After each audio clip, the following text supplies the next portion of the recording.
Shalom Bapak Ibu Saudara, puji Tuhan, senang berjumpa Bapak Ibu Saudara lagi lewat program kesayangan kita. Tanpa terasa kita sudah ada di penghujung akhir tahun 2025 dan masuk di bulan Desember, sukacita Natal di mana-mana. Saya berharap kita semua dalam keadaan sehat-sehat selalu, diberkati Tuhan sepanjang umur hidup kita. Dan ketika masuk di bulan Desember ini tentunya gereja-gereja banyak merayakan Natal, saudara juga merayakan Natal bisa berkali-kali. Tetapi kita akan membahas sebuah topik yang menarik tentunya bersama seorang hamba Tuhan yang selalu setia di program ini, yaitu Pastor Elia Duta Makarawung. Apa kabar Kak El? Amin, luar puji biasa. Tuhan. Baik. Natalan udah di mana-mana nih sekarang nih, luar biasa. Natal nih, betul. Merry Christmas. Di mana-mana semua orang sudah merayakan Natal. Heboh ya dengan Natal ya. Iya, udah masuk bulan Desember tuh, bulan sukacita lah. Sukacita. Apalagi merayakan Natalnya setelah mendengar garansi. Waduh. Jadi, Natal dengan Kristus lebih powerful. Yes. Mantap. Nah, begini Kael, kita di momen Natal ini kita akan membahas sebuah peristiwa ya. Tentu Kael juga udah tahu bahwa ketika ada satu peristiwa nih. Jadi waktu para Majus mau mempersembahkan emas, kemenyan dan mur kan, mereka melihat kehadiran bintang ya. Itu kan bukan sekedar bintang biasa ya kan. Itu bintang penunjuk bagaimana benar bahwa Yesus ada seorang raja. Ya, ada seorang raja yang dilahirkan di Bethlehem di tanah Yudea. Nah, ada waktu di mana bintang itu tidak terlihat kan ya. Tidak terlihat kan Kael. Kemudian para Majus ini dalam perjalanan mencari tempat yang dipastikan bahwa Yesus Kristus lahir di Bethlehem itu, kemudian ada satu peristiwa, akhirnya mereka salah bertanya sebenarnya, ya kan, kepada Raja Herodes. Nah, nanti kalian bisa sampaikanlah kepada peristiwa, kepada pemirsa Gema, terkait dengan peristiwa ini. Oke, lu baca dulu deh ya. Iya. Lu baca dulu kisahnya dulu ya. Ya, supaya pemirsa juga bisa mengikuti ya. Siap. Ini ya. Kita Matius akan baca pasal 2 dari ya. Matius ya, Injil Matius pasalnya yang kedua ya. Iya. Oke, mulai dari ayat yang pertama ya. Orang-orang Majus dari timur itu judul perikopnya. Ya.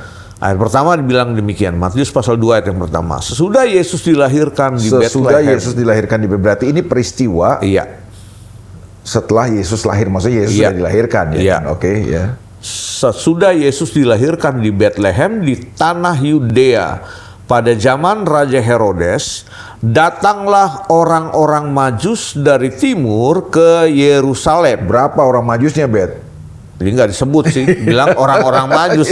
Kita kejebak dengan kartu Natal 3, terus karena persembahan emas, kemenyan dan mur 3 katanya gitu. Jadi rasanya kan nggak mungkin kalau 3 orang dia kan, karena orang melintasi perjalanan yang panjang, ya kan, yang jauh, masa 3 orang. Kan zaman itu kan zaman belum secanggih sekarang, perompak-perompak, begal bisa menghadang mereka kalau cuma bertiga ya kan gitu. Mati dong. Kan?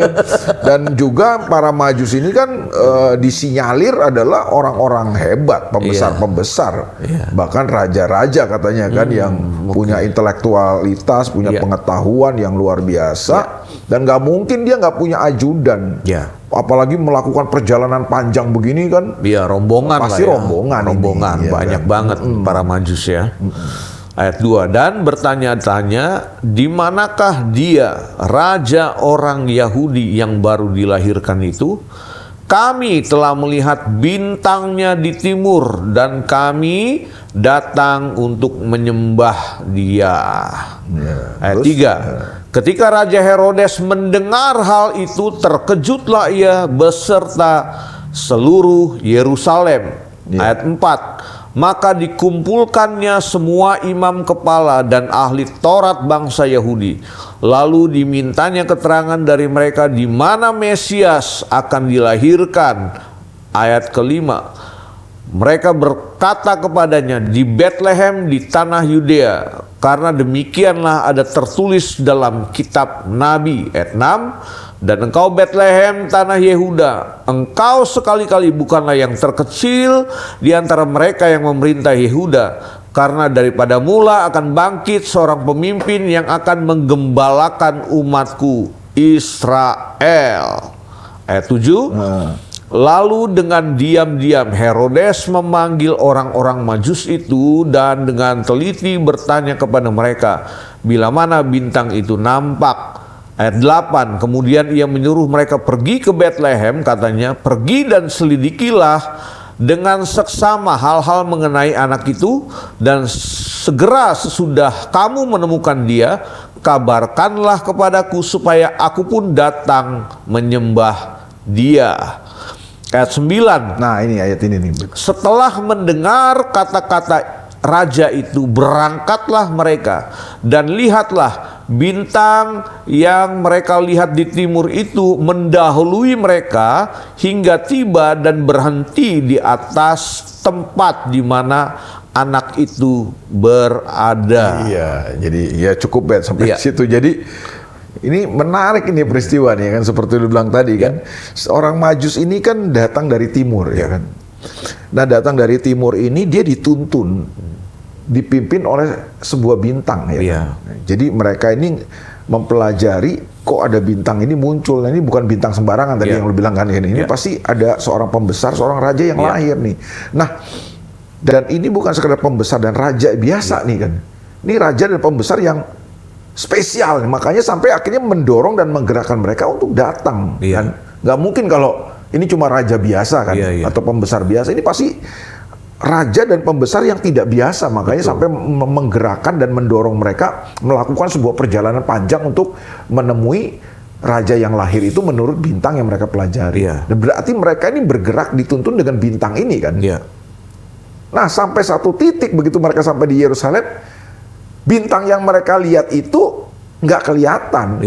Dari mana kita tahu nggak kelihatan? Buktinya mereka nanya sama Herodes, betul. Iya kan.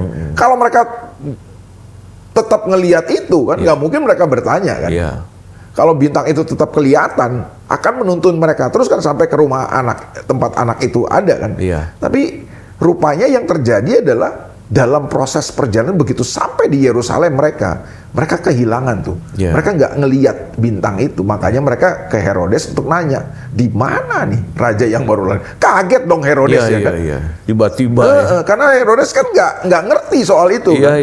Dia kagetnya, dia syok, ada raja yang lain nih kan, bukannya rajanya gua di sini kan gitu kan. Jadi dia syok, dia kaget. Dan Herodes ini kan seorang yang insecure. Keluarganya aja dia bisa dibantai sama dia, apalagi orang lain ya kan. Jadi begitu dia dengar ada raja yang lahir, wah, hatinya udah bergelora nih. Wow, amarahnya, rasa tidak amannya udah mulai memuncak nih. Makanya kemudian dia tanya sama para imam ahli Taurat itu kan, dan ahli-ahli Taurat juga ternyata langsung bisa menemukan. Itu kan nubuat kitab Mika kan. Betul. Ya, kitab Mika pasal 5 ayat 1 kan menubuatkan itu kan. Oh iya betul kata ahli Taurat, di Betlehem Mesias itu akan lahir. Nah, kemudian dia suruh orang Majus itu kan, coba kamu selidiki, cari lah, cari tahu ya kan. Nah, begitu mereka cari tahu, oh benar berarti di Betlehem. Ketika mereka berusaha untuk mencari tempat di mana anak itu lahir, bintang itu muncul lagi kan. Ayat berapa? Ayat 9 tadi yang lu baca kan. Tadi disebutkan ayat 9 ya kan. Setelah mendengar kata-kata raja itu, berangkatlah mereka dan lihatlah bintang yang mereka lihat di timur itu mendahului mereka. Kan muncul lagi ya kan. Jadi berarti ada satu momen, ada satu masa di mana mereka nggak bisa melihat bintang itu, Ben. Makanya mereka nanya ke Herodes kan. Nah, begitu Herodes juga kaget, syok, dia tanya sama ahli Taurat, dan ahli Taurat bilang benar, menurut kitab suci itu ada terjadi, ada nubuatnya di Betlehem. Berarti tempatnya tepat nih, cuma dia nggak tahu kan tempat anak itu di mana. Betul. Begitu mereka keluar dari sana Herodes, mereka cari itu anak, bintang itu muncul lagi, Ben. Apa pelajaran yang bisa kita petik dari kisah ini? Peristiwa bagus kan. Jadi gue belajar dari situ ya kan, dalam hidup ini nih, kadang-kadang itu kita berjalan kan harus dituntun Tuhan. Betul. Dan kadang-kadang tuntunan Tuhan ini ajaib, Bet. Tuntunan Tuhan ini bukannya muncul tenggelam, bukan. Tapi dalam proses perjalanan kehidupan kita ini, kalau kita dituntun Tuhan itu ya, dan tuntunan Tuhan itu seringkali membawa kita ke satu masa di mana sepertinya kita ada di satu titik, satu perempatan ya, satu persimpangan yang kita bingung, ya kan? Ya kan? Mau kemana nih? Sebenarnya bintang itu hilang nggak sih, Bet? Nggak hilang. Nggak hilang, ya. Cuma tiba-tiba nggak kelihatan aja. Kan? Tidak terlihat. Iya, bukan berarti bintang itu nggak ada kan? Bintang itu tetap ada. Tapi tiba-tiba nggak kelihatan aja buat para Majus ini kan. Nanti begitu mereka keluar dari Sanherros, barulah mereka lihat lagi tuh bintang kelihatan lagi. Berarti kan bintang itu tetap ada. Cuma dalam satu masa itu nggak kelihatan. Nah, disitulah titik krusialnya tuh. Nah, pelajarannya apa tuh? Karena ketika bintang itu mulai nggak nampak, nggak kelihatan, para Majus ini jadi bingung kan?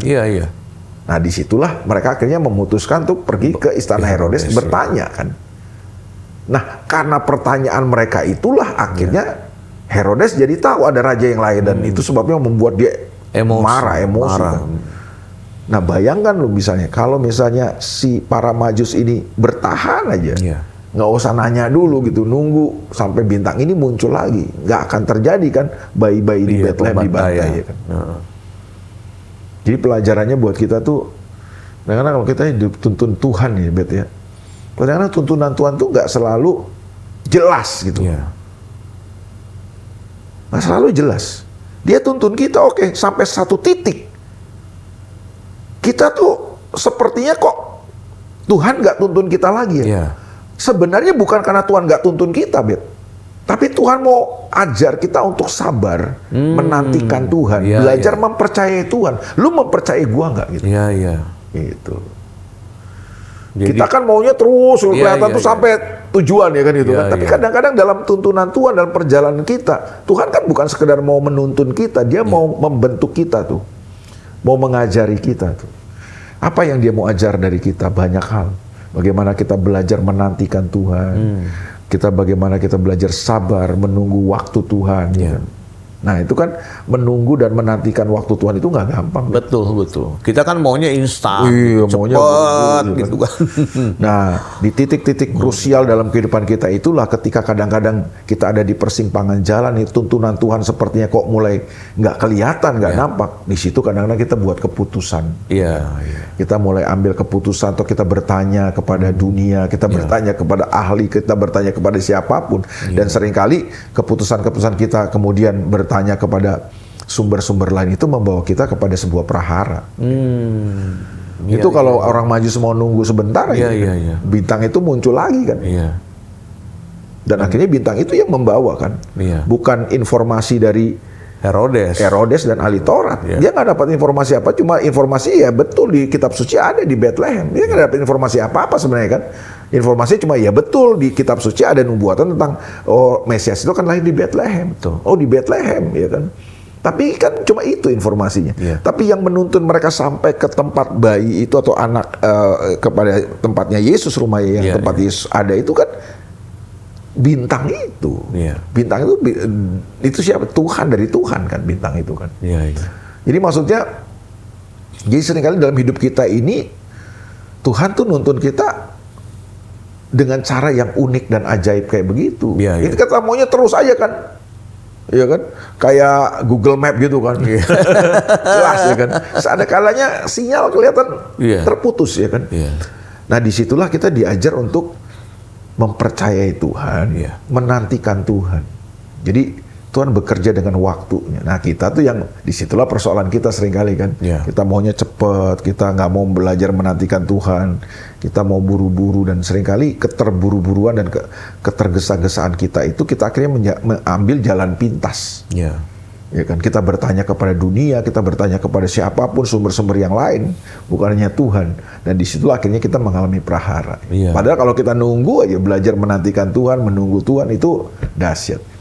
Memang nggak gampang ya, maksudnya dalam kehidupan spiritual kita juga ya, maksudnya waktu kita menantikan Tuhan tuh kita kan akan dimunculkan nilai tentang kesabaran. Kayak yang gue pelajari malah bukan sekedar sabar, kita nih diajar untuk menjadi pribadi-pribadi yang panjang sabar. Jadi untuk menanti ini kan, menanti itu paling gak enak sebenarnya. Iya, apalagi kan dia udah melakukan perjalanan panjang. Iya, udah panjang. Aduh, mau sampai berapa lama nih? Masa mau balik lagi? Udah titik ini. Logistik udah mau habis nih.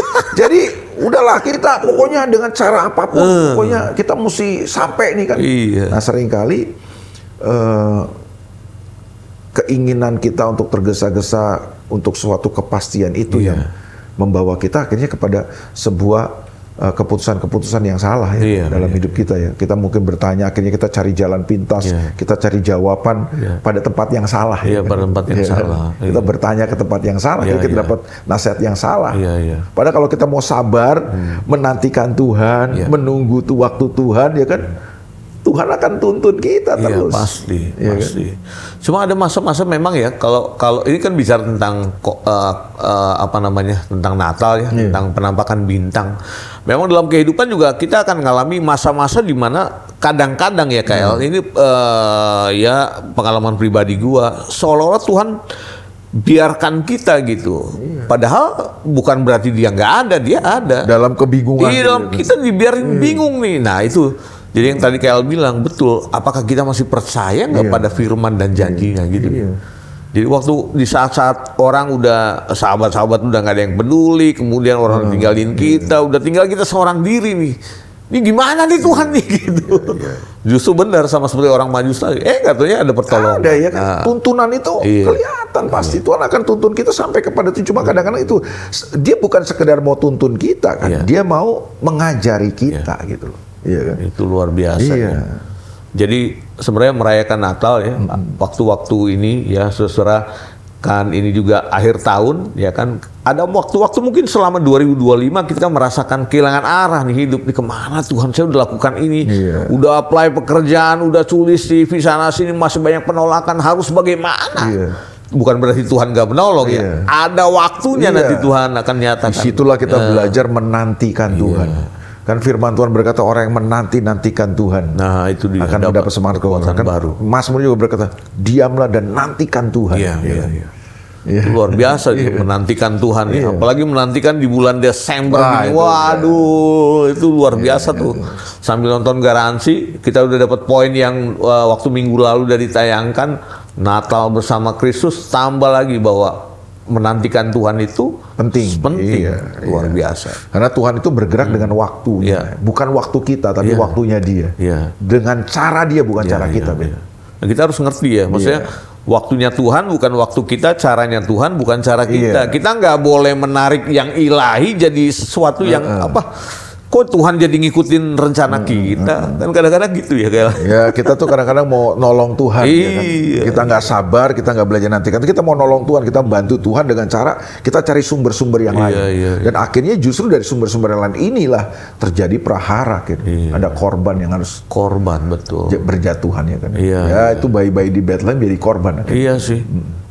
Jadi memang di kali ini di Garansi, sepanjang tadi yang sudah dibahas oleh Pastor Elia, saudara dapatkan hal yang esensinya bahwa Tuhan kita, Tuhan Yesus adalah Tuhan yang setia, yang selalu ada. Makanya dia disebut Bapa yang kekal, everlasting Father. Dia nggak pernah nggak ada bagi hidup ini. Dia ada. Mungkin tidak nampak untuk di waktu-waktu di saat engkau berdoa untuk sakit penyakit. Kok Tuhan lama banget, belum ada pertolongan, aku masih nganggur dan segala macam lah. Tapi ada waktu di mana Tuhan akan bergerak dengan cara dan waktu. Bisa jadi mungkin waktu dia nggak ngelihat bintang itu karena sedang tertutup awan gelap, ya kan, langit sedang tertutup awan gelap. Tapi bukan berarti kan tuntunan itu nggak ada kan, bintangnya tetap ada, Tapi ketutup awan gelapnya dalam hidup kita juga gitu. Kadang-kadang bukan Tuhan nggak mau bergerak dan tuntun kita. Mungkin ada sesuatu yang menutupi kita karena kita fokus kita sama masalah, kita cuma lihat masalah dan itu semua kelihatan tertutup. Tapi bukan berarti Tuhan nggak bekerja. Tuhan pasti akan tuntun kita. Amin. Itulah kita belajar menantikan Tuhan. Itulah pelajaran buat kita di Natal ini. Di Natal ini ya. Jadi tetap semangat di bulan Desember, saudara mendengarkan Garansi selama edisi Natal ini. tuntunan Tuhan akan selalu menjadi bagian dalam hidup kita. Jangan putus asa. Kalau hari ini kau sedang mengalami berbagai macam keadaan-keadaan yang berat dalam hidupmu, bukan berarti Tuhan tidak mau menolong. Tuhan tetap ada bagi kita. Dia selalu hadir dan menyatakan kemuliaannya dalam hidup kita. Puji Tuhan, mari kita sama-sama berdoa untuk pemirsa kita yang menyaksikan tayangan Garansi. Bapak, terima kasih untuk penjelasan yang begitu rupa Tuhan tentang bagaimana kehadiran-Mu itu nyata dan sungguh nyata. Ampuni kami, mungkin kami punya pendapat atau punya pandangan seperti para Majus. Kami bertanya kepada sumber yang salah. Karena kami kurang menantikan Tuhan, kami nggak sabaran, kami jadi orang Kristen yang cuma sekedar maunya kami untuk Tuhan bersetuju dengan rancangan kami. Ampuni kami, kekeliruan kami Tuhan. Ajari kami menantikan Tuhan dalam waktu, dalam rancangan-Mu, dalam kehendak-Mu Tuhan. Karena segala sesuatu yang Kau kerjakan bagi hidup kami baik adanya. Tidak ada satupun rencana-Mu, rancangan-Mu yang gagal dalam hidup kami. Kalau sepanjang tahun 2025, mungkin dalam hidup kami menghadapi begitu banyak persoalan diterpa dengan badai hidup yang begitu rupa sampai kami kehilangan arah Tuhan. Itu bukan berarti Tuhan tidak ada bagi kami. Tuhan selalu ada bagi kami. Kami tetap menantikan Tuhan karena Tuhan yang kami sembah adalah Bapa yang setia yang akan menunjukkan arah dalam kehidupan kami. Kami anak-anak-Mu dan Engkaulah Bapa kami. Terima kasih Bapa. Berkat-Mu atas umat-Mu. Dalam nama Yesus kami berdoa dan ucap syukur. Haleluya. Amin. Sampai berjumpa dalam tayangan Garansi yang akan datang. Tuhan berkati kita semua.